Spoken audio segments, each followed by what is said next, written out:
What's good, YouTube? So today I'm bringing you my Invoked Albaz deck profile.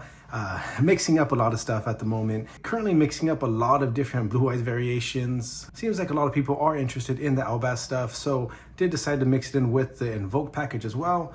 One other thing I am working on is the Magia deck profile as well. Currently waiting for one final card to come in before I do eventually go into this deck profile / combo. So just something to look forward to.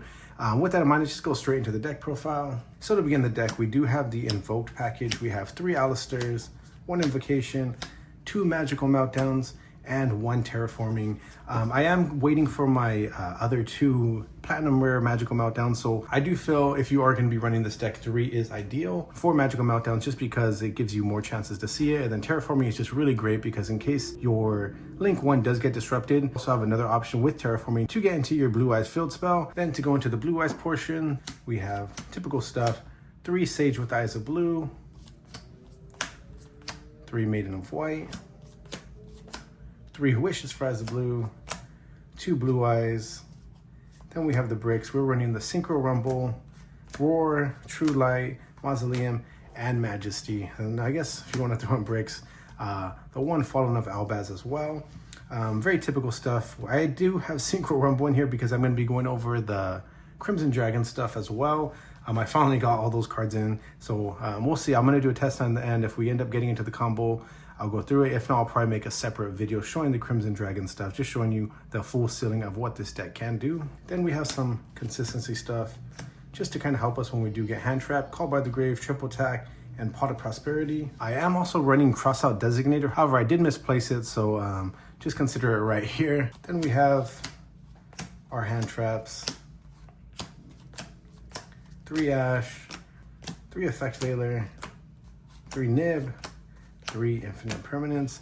If you don't have Flawless, you can easily replace it with Droll. I feel like coming into the next format with Mitsurugi being probably the top 2 deck, I feel with Malice, you definitely are going to want Droll. Might replace 1 Effect Veiler, 1 Nib, maybe even just 1 Ash, honestly, with 3 Drolls as well, and just have them in this deck as well. Then, speaking of Malice and the next format, we do have the Albaz package. Obviously, Sanctifier goes into your stun lock, and then you have Albion for when you go against Rizzo matchups, and then Lubalion against Dark matchups, aka Malice. Then we're running 2 Invoked Mechabas, the typical Blue Eye stuff. Then also Crimson Dragon and Cypher Divine Dragon. So I'm gonna quickly shuffle the deck and then go into a quick test hand, just kind of showing you what kind of hands you would expect if you were running this specific version of the deck.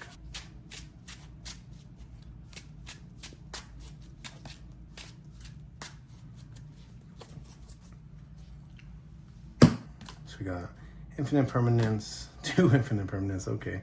If we're going second, not too bad. We got our 1 card starter with Sage, 2 Sages, okay, maybe not the best shuffling. Let's see what we're gonna hit. And Terraforming, okay, so not too bad. If we were going second, obviously we have 2 hand traps. Drawing 2 Sages is actually not the worst thing, and then we also have our way into the Invoked package. So to start this off, I feel like we can just go ahead and go with Terraforming. Terraforming can then go ahead and grab us our Magical Meltdown.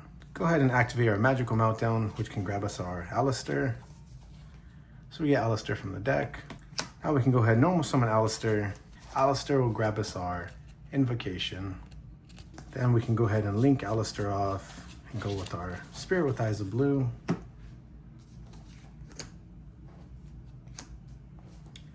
Spirit can go ahead and grab us our Mausoleum. We get Mausoleum to the hand. Now we can go ahead and activate our Mausoleum. From here we can go ahead and either normal summon Sage and go into our Blue Eye stuff and save the targeting for when we do have our Maiden on board. But for now I'm just going to go ahead and just activate Mausoleum, sending our Blue Eyes from the deck. So Blue Eyes gets sent to the graveyard. Now we can go ahead and activate our Spirit, bouncing himself, special summoning our Blue Eyes White Dragon. Then we can go ahead and banish these when we activate our Invocation. They get banished and we get our Omni Negate with Mechaba.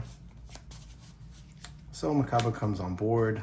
Then we can go ahead and activate Invocation's Graveyard effect, putting it back into the deck. And our Aleister comes back to our hand. And we have our nib protection now. Now we can go ahead and use our second normal summon. Sage with Eyes of Blue is going to go ahead and grab us our Maiden. We get Maiden to the hand. Now we can go ahead, pitch Maiden from our hand to the graveyard. That's going to go ahead and get us our True Light. From here we can go ahead and activate our True Light to get us our Wishes for Eyes of Blue. Activate Wishes for Eyes of Blue. So Wishes can then grab us our Roar or our Majesty of White Dragons. We're just going to get our Roar, and then we're also going to get a Effect Veiler.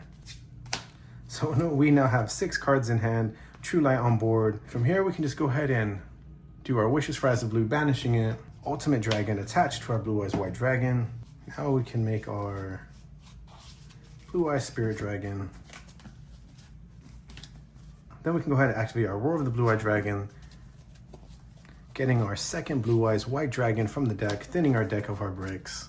Now Maiden can go ahead and activate from the graveyard, special summoning herself out to the field. From here we want a second dragon to go into our Hieratic Seal. So we can go ahead and link this off into our Spirit. Now we have 2 dragons on board. We can now go into our Hieratic Seal. Set our 2 Infinite Impermanence. Have Effect Veiler in hand. We have follow-up with these 2 as well for our next turn. Invoked Mechaba is going to go ahead and banish negate when we do pass turn, and we can go ahead and discard one of these. So we have 1, 2, 3 negates, a graveyard negate, which our Blue Eye Spirit is going to go ahead and bounce this off as well when we pass turn, to go into our Blue Eyes Ultimate Spirit Dragon for another Omni negate. And for the main reason you're here, when we do eventually pass our turn, whatever they do, we're going to go ahead and bounce our seal, compulse one of their cards. Let's just say we are going against Ryzeal. They normal summon Ice Ryzeal, then special summon Sword Ryzeal. We can go ahead and bounce the Sword Ryzeal back to their hand. Fallen of Albaz then gets special summoned to our side of the field. Activate Fallen of Albaz's effect. We can go ahead and discard our Aleister, and then we're going to use their Ice Ryzeal plus our Fallen of Albaz, because we need a light monster plus our Fallen of Albaz to go into our Albion the Branded Dragon. So we now super poly their field, bounce the sword back to their hand. They don't have a Ryzeal in the graveyard. Then we can go ahead and banish our Fallen of Albaz, and banishing our Sage, which is a spellcaster, to go into our Albion the Sanctifier Dragon. Albion can then go ahead and just special summon a Blue Eyes to our field, and then we give our opponents our Spirit with Eyes of Blue, and they are now dragon locked and can only special summon dragon monsters. So as you can see, they're dragon locked. We have a bunch of big bodies on board. Didn't even really need to go into our Blue Eyes Spirit Dragon if we want to keep it.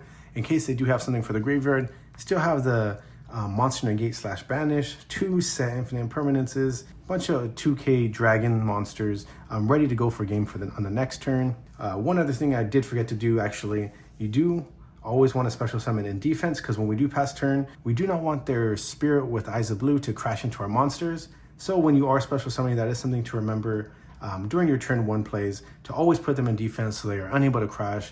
Then when they do pass turn, we set everything to attack mode, draw a card, get triple attack, and pretty much just go for a game from there. Even if they did have something else, most likely the 2 Infinite Impermanence would have been enough, not even counting the banish / negate with Mechaba.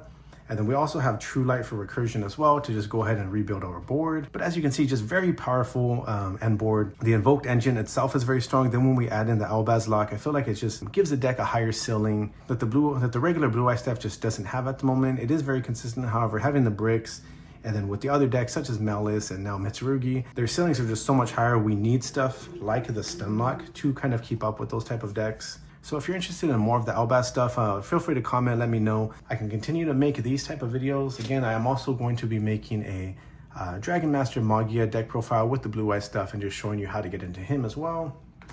But aside from that, I think that's all I got for you guys today, and I'll catch you guys in the next video.